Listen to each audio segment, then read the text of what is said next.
Hola, yo soy María Paula Cherry. Yo soy Camila Fajardo. Y yo soy Daniel Serrano. Empieza.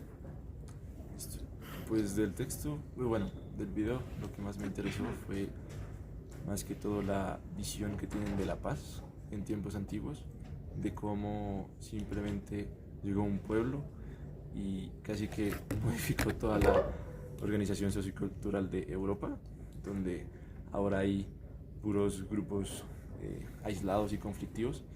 Cambio, como lo demostraba la antropóloga, pues antes eran mucho más solidarios con los demás pueblos y pues no tenían esa visión bélica, sino que tenían una visión religiosa, pues mucho más orientada hacia como la conservación de la vida y la, por decirlo así, la madre, bueno, la diosa madre. Entonces, ¿tú crees que ahora o sea, nuestro concepto de paz es más, ¿cómo así?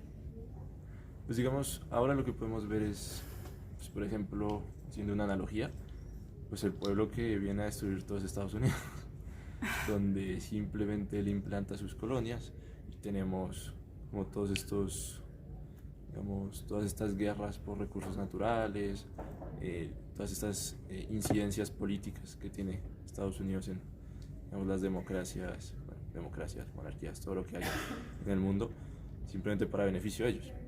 Siento que es como esa analogía donde llega un estado y evita que los demás estados como que se relacionen y polariza el mundo, ¿no? Entonces ahora está, no sé, el bloque de Rusia contra el bloque de Estados Unidos, cuando antes era como más comunitario. Sí, a mí también, o sea, lo que me dejó pensativa fue como que las guerras siempre han existido, ¿no? Simplemente cambian los motivos, cambian La los magnitud. participantes, la magnitud. Em, no sé, como que igual siempre se ha hablado de paz. Pues yo siento que ahora con la globalización también se vuelven más grandes, ¿no? O sea, digamos, antes habían países que no se enteraban mucho de lo que estaba pasando porque no había internet, no tenían manera de comunicarse con el o con otros países, con el mundo exterior. Y ahora con la globalización eso hace que se vuelvan muchísimo más grandes. Y lo que tú decías, como la guerra existía, pero ahora las magnitudes siento que son muchísimo más grandes y el concepto de paz ya se vuelve mucho más complejo. Ajá. ¿O tú qué piensas? Pues digamos, o sea, basan, o sea, sí me quedó muy dentro de mí la idea que pues expone la antropóloga, que es de que antes, como tal, ni siquiera se veía como la necesidad de matar al otro, ¿no? Entonces desde muy temprano, incluso en las pinturas rupestres, pues se mostraba, ¿no?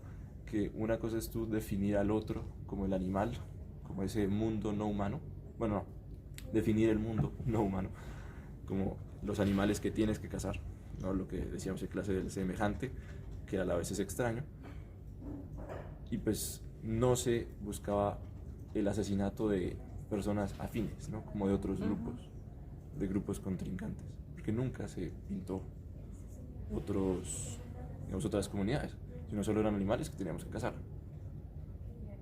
Entonces, en ese sentido también es interesante cómo comprender lo que ella propone, que es que en Europa llega un pueblo y, digamos, toda esa mentalidad cambia. Pero pues también sería interesante pensarlo como de verdad en todas las partes del mundo fue un pueblo o fue surgiendo lentamente dentro de otras comunidades pacíficas, o incluso cómo ese pueblo que llegó a disrumpir todo, pues desarrolló esa visión. Pues siento que fue ahí cuando empezaron a sentirse incómodos por la presencia de alguien más. Cuando empezó esta violencia y cuando dejaron de, lo que tú decías, que uno no sentía, o sea, lo veía como un extraño, pero un semejante. Entonces no había esa necesidad de matar. Creo que ahí es cuando los empiezan a ver no como semejantes, sino extraños. Cuando sienten que están atacando su paz, o lo que ellos tenían ahí. Su identidad, tal vez. Sí, exacto. Porque se sienten como que están siendo intrusivos en su espacio. ¿Sí?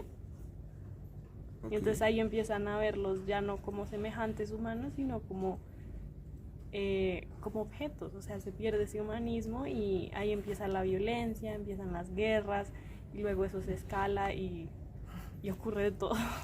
Pero creo que nace ese sentimiento de porque me quitas lo que es mío, o sea, porque me quitas esa paz que yo creé aquí, que tanto me esforcé por tener aquí. Así como el otro grupo no haya tenido esa intención de atacar o de colonizar, por decirlo así. Digamos entonces, o sea, pensándolo así, donde en la clase pues veíamos mucho de la creación del humano y el no humano. Entonces uno podría, vamos, pensándolo mucho como tú lo dices, ya en la individualización del humano, donde ya no solo somos un grupo de humanos, sino que somos personas que hacemos parte de grupos y esos grupos no son iguales. Entonces, en cierta manera, también alejamos y ponemos esos límites. Y por eso es que al tener ya no el concepto de humano, sino el concepto de persona y de grupo, podemos atacar y empezar guerras con otros humanos. Exacto. No, como que los objetificamos más. Si vemos el grupo, no vemos los individuos y sentimos que están traspasando un límite nuestro y ahí es cuando se llega